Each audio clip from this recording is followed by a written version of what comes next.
Welcome to day 14 in the 30 days to a screenplay screenwriting sprint.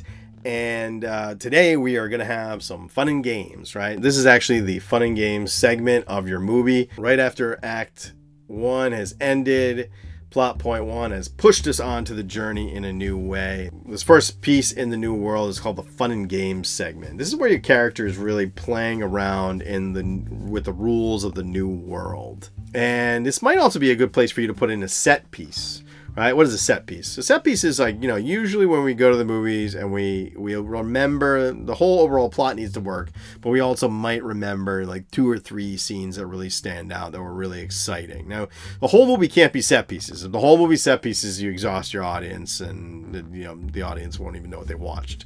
But having a few of these along the way is a good idea.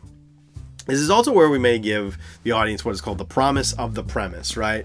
We're going to give them what they came for. If it's Ghostbusters, we want to see them busting ghosts, right? So this would be the introduction of Slimer.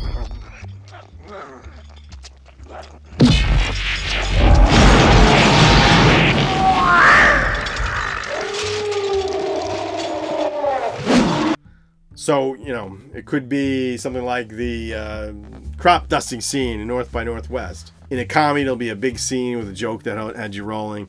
You'll want one of these in the first half of Act 2. So this is where your audience will expect it. This is where they want the movie that they came for. The goal is now 5 pages a day. So get your 5 pages done, come back tomorrow, and we'll tackle the B plot.